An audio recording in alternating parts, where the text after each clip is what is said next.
I want to answer one question that was asked of me by Susan from Grosse Pointe, Michigan, about conservatives who voted for McCain. And I want to say up front here that this explanation that you are about to hear is one of these that will be ripe for taking out of context by my friends on the right to once again smear my meaning.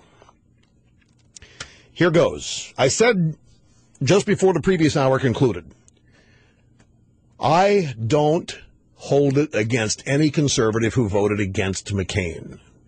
Remember now, going into the election last November, we had choice. You vote for Obama, you vote for McCain. If you vote for McCain, theoretically you stop the mad dash liberalism that we would get with Obama.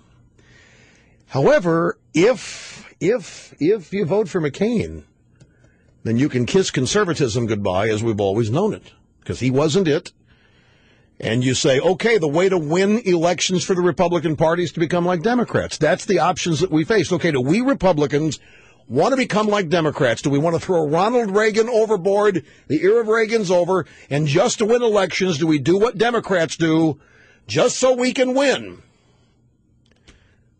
And I ad infinitum, I said, what have we gained as a Republican Party or as a conservative movement if we have to have liberals among us as liberals to win, not converted, not Reagan Democrats, not newly convinced conservatives? We've lost. Now, what people will say here, let me interrupt myself and predict something. What people will say is that what I just said, well, see, Limbaugh is putting his own ideas in front of the country. Limbaugh is hoping conservatism loses rather than win with a governing coalition or blah, blah. Not at all. Because you see, ladies and gentlemen, to me, conservatism is America. Our founding is, we conservatives are conservatives because we can trace roots back not just to our great philosophers, but also to our founders. So I don't begrudge any conservative who voted against McCain, because right now we have the opportunity, the greatest that we've had since the 80s, the 70s with Jimmy Carter and Ronald Reagan. We have the greatest opportunity to contrast American conservatism with American liberalism.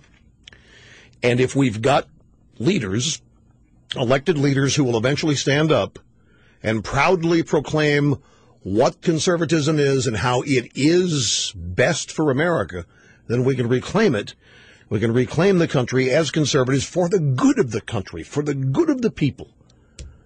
Because we love people and we want the best for people and we want everyone to succeed. We do not want wards of the state. We do not want a nation of victims. We do not want a nation of people who have no hope.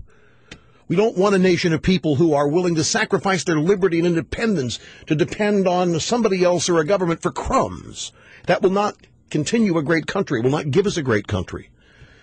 It will not prepare a country that your children and grandchildren will want to live in.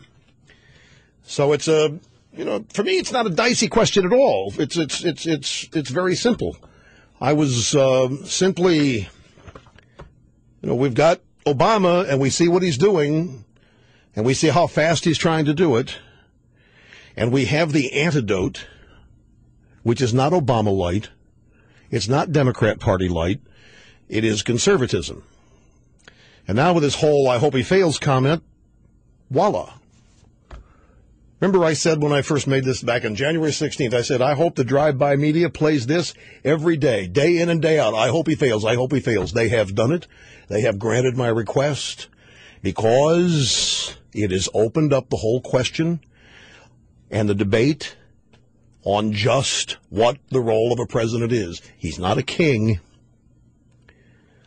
The president is not the country. We have checks and balances designed to make sure that a president fails when he should.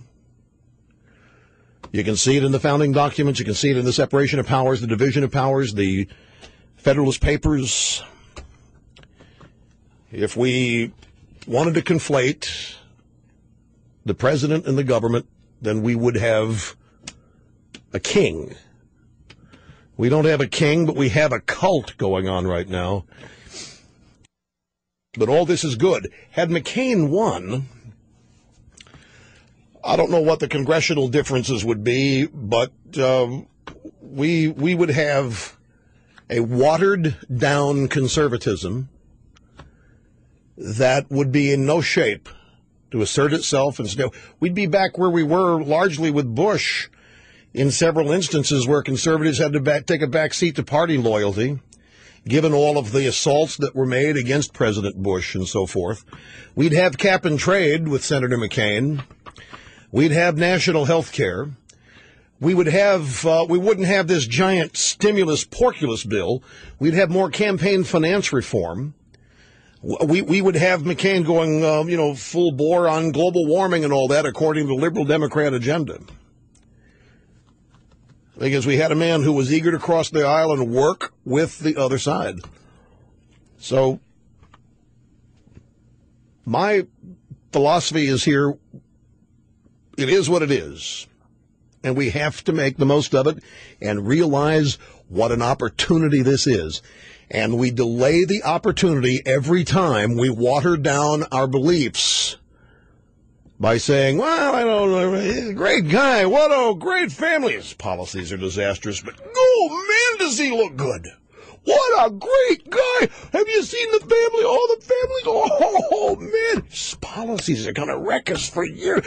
What a great guy. So likable. And until that approval number comes down, and we can do it, we can drive the approval number down, and that's what they know, and they're scared to death of that happening. The approval number, symbolism over substance, is what the Obama team is going to use to keep him propped up.